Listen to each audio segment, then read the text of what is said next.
తెలుగు ఇండస్ట్రీకి రావాలంటే ఒక ఫ్యామిలీ బ్యాక్గ్రౌండ్ ఉండాలంటారు. అలాంటి ఫ్యామిలీ బ్యాక్గ్రౌండ్ ఇచ్చిన నా డైరెక్టర్కి వెల్కమ్. నమస్తే. ఎప్పుడూ మొబైల్లోనే మునిగిపోయిన నా సిస్టర్కి వెల్కమ్. ఇంత యాక్టివ్గా ఉన్న హీరోకి ఒక most laziest man on the earth నా బ్రదర్కి వెల్కమ్. ఇవన్నిటికంటే ఇంపార్టెంట్ ఒకటి ఉంది. ఈ పేషెంట్కి ఒక డాక్టర్ కావాలి, అది డాక్టర్ రాజేంద్ర ప్రసాదే కావాలి. Welcome sir. Doctor Rajendra Prasad గారు, మీకు నా ఫాదర్గా నటించడం ఎంత సంతోషం ఇచ్చింది? నీ ఫాదర్గా యాక్ట్ చేయటం కన్నా ఈ సినిమాలో కథ చెప్తున్నాను ఏమనుకోకండి. ఒక అనాథకి ఎవరో తెలియని, అతను ఎవరో ఎవరికీ తెలియపోయినా ఒక తండ్రిలాగా ఉండు అని చెప్పి నన్ను తీసుకొచ్చి నన్ను ఇరికించింది నువ్వు నన్ను తండ్రిలా యాక్ట్ చేయాలంటే ఎలా ఉంది అని అంటే సినిమా చూడండి తెలుస్తుంది. కొడుకుగా కాకుండా ఈ పేషెంట్తో డీల్ చేస్తున్న డాక్టర్గా చెప్పండి. Then I felt very happy. ఎందుకంటే బ్రహ్మాండంగా సైకలాజికల్ ఫిల్మ్ అయింది. అసలు నాకు కథే నచ్చటం వల్ల, మెయిన్గా ముందు ఈ కథ నచ్చటం వల్ల, ఎందుకనంటే మనం కుటుంబ కథా చిత్రాలు అనేకం తెలుగు సినిమాల్లో మనం చిన్నప్పటి నుంచి చూసి ఉంటాం, తెలిసి ఉంటాయి, అనేక కథలు కూడా తెలిసి ఉంటాయి. కానీ ఒక అనాథ ఇవాళ ప్రపంచంలో అందరూ ఉండి ఇంట్లో ఒంటరిగా ఉండాలనుకునే ఈ రోజుల్లో ఒంటరిగా ఉండి అనాథగా ఉన్న ఒక కుర్రాడు సహకుటుంబం అంటే మొత్తం కుటుంబం కావాలని కోరుకునే ఈ కథ నాకు విపరీతంగా నచ్చి, అందులో ఒక తండ్రి అని మనం అంటున్నాం కానీ ఈడు యాక్చువల్గా లారీ డ్రైవర్ అండి. ఈడు లోడ్ వేసుకుని బెజవాడ నుంచి హైదరాబాద్ నుంచి బాంబే నుంచి ఢిల్లీ వెళ్ళి లోడ్ దించగానే పక్క పెట్టి క్వార్టర్ వేసుకుని పడుకునే టైప్ ఈయన తీసుకొచ్చి ఓ తండ్రి అని చెప్పి ఎంత హాయిగా మీరు నవ్వుకుంటారు. నవ్వుకున్నంత ఆనందంగానే సెంటిమెంట్ ఫీల్ అవుతారు. సెంటిమెంట్ ఫీల్ అయిన ఈ కుటుంబ కథ మిమ్మల్ని ఎటు తీసుకెళ్ళింది అనేది సినిమా చూస్తే తెలుసు. ఓకే, నేను ఎప్పుడు ఒక విషయం ఇంటికి వచ్చినప్పుడంతా చూస్తుంటాను. మీకు తెలుసు 6 o'clock అయితే నేను ఇంటికి వచ్చేస్తానని చెప్పి 6 గంటల తర్వాత నేను ఏం పెట్టుకోను పని. ఎందుకు ఈ విక్కీని అంత తిడుతుంటారు, అంత ఇది చేస్తుంటారు, మీరు అల్లరి చేస్తుంటారు, తిడుతుంటారు, కొడుతుంటారు అప్పుడప్పుడు? నువ్వు చెప్పు. నవ్వకు, చెప్పు, అడిగాడుగా చెప్పు. అంటే నేను చాలా బుద్ధిగా ఇంట్లో అన్ని పనులు చేస్తాను. అందుకే ఏంటి అన్ని పనులు చేస్తాను? ఎక్స్క్యూజ్ మీ, అన్ని పనులు చేసి నీకు వండి పెడితే తినడమే ఒక పని అనేది. అంతే, అన్ని పనులు అన్ని తినడమే పని. ఓ అలా చూడు, మనిషి చూసావు, సైజ్ చూసావు ఎలా అయిపోయాడు, కొంచెం సన్నబడ్డా. అవును, అని నీకు నువ్వే అనుకుంటున్నావు సన్నబడ్డాన్ని. అదే కాదు, నువ్వు నవ్వకు, మరీ లూజ్ అయిపోయి. ఒక లేజీ అని తెలుసు, క్వశ్చన్కి ఆన్సర్ కూడా చెప్పనంత లేజీ అని తెలియదు. Okay, stop. కరెక్ట్గా చెప్పాను. ఈ క్వశ్చన్ పూర్తి ఆన్సర్ కూడా చెప్పలేదు, అంత లేజీ వీడు. మీ వైపు చూస్తే మీరు ఏదైనా చెప్తారని మీ వైపు చెప్పాడు. ఇంత లేజీగా ఉండి నీకు ఇంత పెద్ద ఛాన్స్ ఆయన పక్కన కూర్చొని. బట్ లక్కీగా this character will give you very very very situational comedy అనేది ఈ సినిమాలో ఇతని వల్ల ఎక్కువగా వస్తుంది. నైస్. ఎప్పుడు నేను సెట్లో కానీ రియల్ లైఫ్లో కానీ మీరు ఎక్కువ మొబైల్ యూజ్ చేసింది నేను అస్సలు చూడలేదు, అంటే చాలా తక్కువ. అప్పుడు ఎలా, ఎవరికైనా కాల్ చేయాలంటే ఎస్టీడీ దాకా వెళ్ళి అక్కడ లైన్లో నిల్చుని బుక్ చేసి లైన్లో నిల్చుకొని ఒకడు మాట్లాడేదాకా వెయిట్ చేసి ఆ బిల్లు వస్తే బిల్లు కట్టి అలా వెళ్ళేవారు. సో ఇప్పుడు కూడా అదే ఒక అంతే ఇంపార్టెన్సీగా మీ ఆ మొబైల్ని యూజ్ చేస్తున్నారు. అంటే ఎంత దాకా ఉండాలి, ఎంతవరకు అవసరం? 24 hours దాటి ఇంకొక అవర్ ఏమైనా ఎక్స్ట్రా వచ్చిందంటే ప్రపంచంలో 25 hours అయినా ఒక రోజుకి ఆ మొబైల్ యూజ్ చేస్తూనే ఉంటుంది ఈ అమ్మాయి. దీన్ని చెల్లిగా నువ్వు పట్టుకొచ్చావు మరి. సారీ, కథ చెప్పకూడదు ఇక్కడ. మొబైల్ని మార్చట్లేదు గురుగారు, మొబైల్ బ్యాటరీలు మార్చేస్తుంది.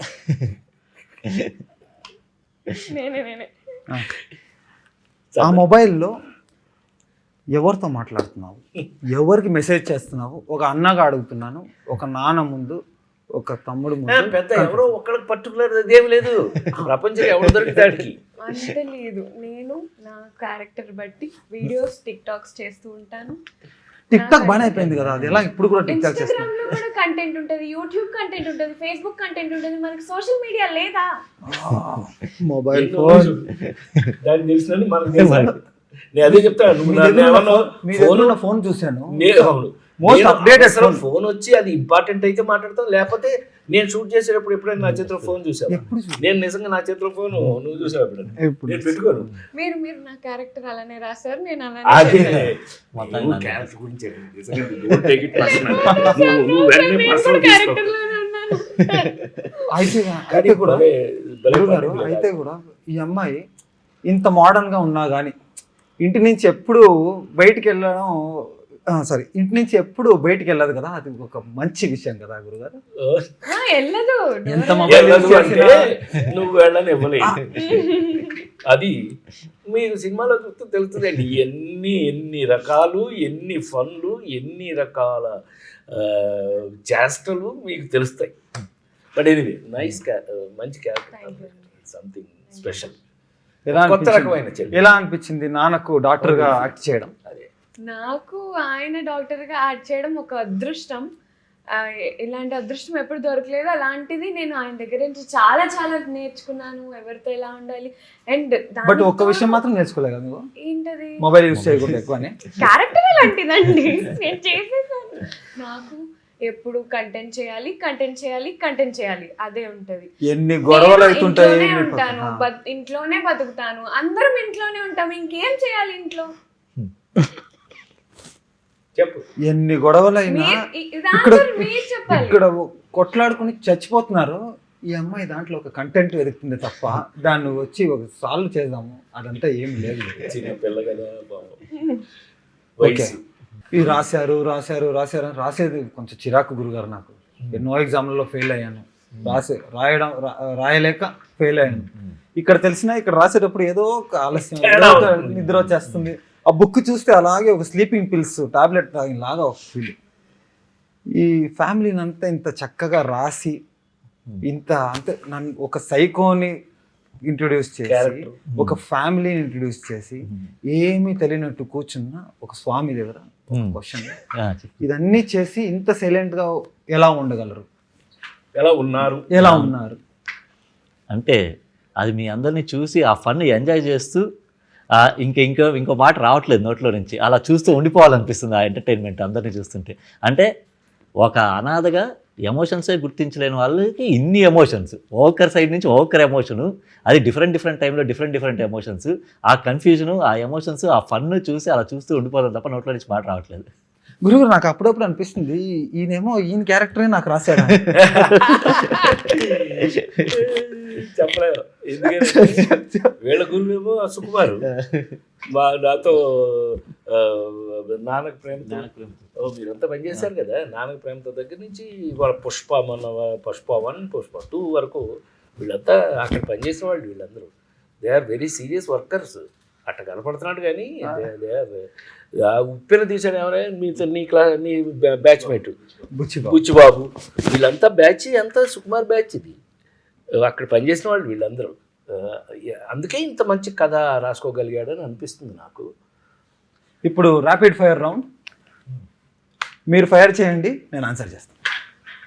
ఇదేంటి క్వశ్చన్స్ మనం అడగాలి?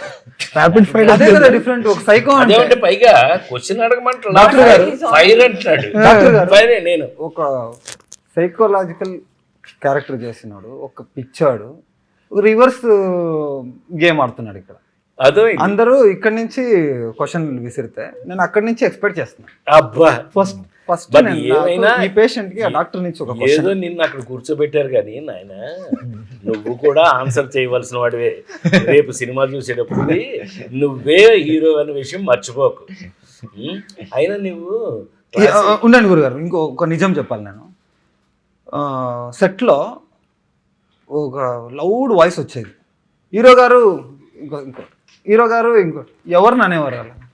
మనం కెమెరామెన్ మధు ఫస్ట్ డే నుంచి లాస్ట్ హీరో గారు ఎవరిని అన్నారు మా సెట్లో మీకంటే పెద్ద హీరో ఎవరు సార్? ఈ ఇంటర్వ్యూలో పెద్ద హీరో ఎవరు? ఇక్కడ దాకా తీసుకొచ్చి ఇది చేస్తున్నారని హీరో అంటే అని దాంట్లో పెద్ద మనం సాధించేది ఏముంటుంది కానీ నా దృష్టిలో ఎప్పుడు కూడా ఇది 48 సంవత్సరాల సినిమా జర్నీలో హీరో అంటే ఏంటి తెలుసా? పెద్ద ఆయన కాలం నుంచి నేను చెప్తుంది ఎన్టీ రామారావు గారి కాలం నుంచి చూసిన వాడిని కదా నేను. కథకి ఎవరు నాయకుడైతే వాడే కథానాయకుడు. కథానాయకుడు ఈజ్ నథింగ్ బట్ హీరో. ఆ కథకి ఇప్పుడు ఆ నలుగురు సినిమా ఉంది. ఆ నలుగురు సినిమాలో నేను ముసలివాడి వేషం, ఫాదర్ క్యారెక్టర్ అంత మాత్రం చేత నన్ను ఆ కథకి నాయకుడు నేనే. కరెక్ట్. సో నేనే కథానాయకుడు నా సినిమా. అట్లా కథకి ఎవరు నాయకుడు? ఇప్పుడు ఈ సినిమాలో నువ్వు అనాథ, నువ్వు సహకుటుంబం కావాలని కోరుకున్నావు, నువ్వు కథానాయకుడివి, నువ్వు హీరో, అట్లా అనుకోవాల్సిందే తప్పితే అంతకన్నా ఎక్స్ట్రాడినరీగా తీసుకోవడం నాకు పెద్ద ఇష్టం ఉండదండి. ఆడియన్స్కి ఒక చిన్న విషయం చెప్పాలనుకుంటున్నాను. ఇది ఒక చిన్న ఎగ్జాంపులే. ఒక చిన్న క్వశ్చన్కి వాడు ఇచ్చిన ఆన్సరు. నాకు వచ్చిన కాంప్లిమెంట్స్ ట్రైలర్ చూసిన తర్వాత కొత్త లేదు. ఈ హీరో ఎలా అవ్వాలి, హీరో ఎలా ఉండాలి, హీరో ఏం చేయాలి, హీరోకున్న బాధ్యతలు ఏంటి, అదన్నీ నేర్పిన డాక్టర్ రాజేంద్ర ప్రసాద్ గారు. నేను నా లైఫ్ మొత్తం మీకు రుణపడి ఉంటాను సార్. ఈ సినిమా ఎప్పుడు నేను మర్చిపోలేను. క్యారెక్టర్ నాకు తెలుసు. ఉదయ్ నాకు కథ చెప్పిన దగ్గర నుంచి ఆ క్యారెక్టర్ నాకు తెలుసు. ఆ క్యారెక్టర్ మీద రన్ అవుతుంది ఎలా అని నాకు తెలుసు. తమ్ముడు కాదు, చెల్లెలు కాదు, తండ్రి కాదు, తల్లి కాదు, కానీ ఒక అనాథగా ఉండి ఎలా తీసుకోవాలి దాన్ని అనే దాంట్లో నీతో పాటు నేను కూడా సహాయం చేశానేమో నాకు చేతనైనంతలో. అది ఉపయోగపడిందో లేదో నాకు తెలియదు. అది రేపు దేవుళ్ళు అది దేవుళ్ళు ప్రేక్షక దేవుళ్ళు వాళ్ళు రేపు చెప్పాలి ఎలా ఉంది, ఎంతవరకు కరెక్ట్ అని. అయితే కనుక దెన్ వీఆర్ సక్సెస్ఫుల్. ఏ ఒక్క సినిమా నువ్వు రామ్ ఒకటి గుర్తుపెట్టుకో, ఏ ఒక్క సినిమా ఒక్కళ్ళ వల్ల ఏ ఒక్కడో చేస్తే అది ఇంపాసిబుల్, అయ్యే పని కాదు. ఆశ్చర్యపోతాం మనం, మహా ఆశ్చర్యపోతాం. ఎందుకనంటే నేను పెద్ద ఆయన దగ్గర నేర్చుకున్నటువంటి రామారావు దగ్గర నేర్చుకున్నటువంటి లెసన్స్లో ఇది ఒక లెసన్.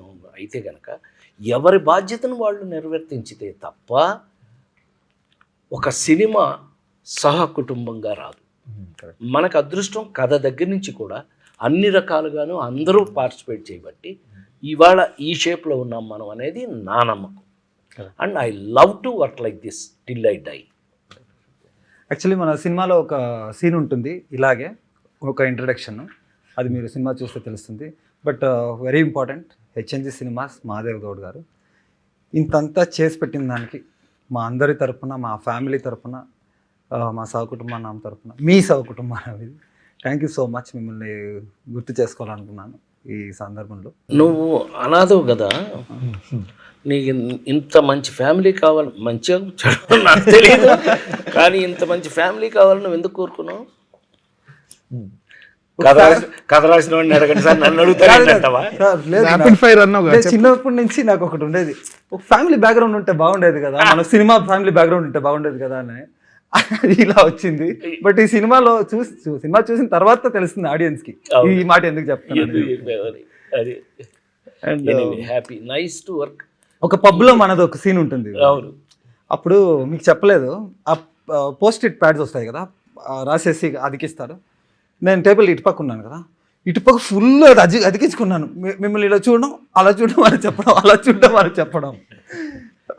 ఫస్ట్ టైం కదా, నీకు కొంచెం ఎక్సైటింగ్లో ఉండుంటుందేమో కానీ మనం ఈ కథకి, మనం వర్క్ స్టైల్కి ఏముదై ఈ సినిమా వర్క్ స్టైల్కి మనకి ఎవరికి కూడా బేసిక్గా టెన్షన్ లేదు కాబట్టి, బేసిక్గా మనం క్యారెక్టర్స్లో ఉన్నాం కాబట్టి ఎవరి క్యారెక్టర్ని వాళ్ళు దే స్టార్టెడ్ ఫీలింగ్ ఇట్.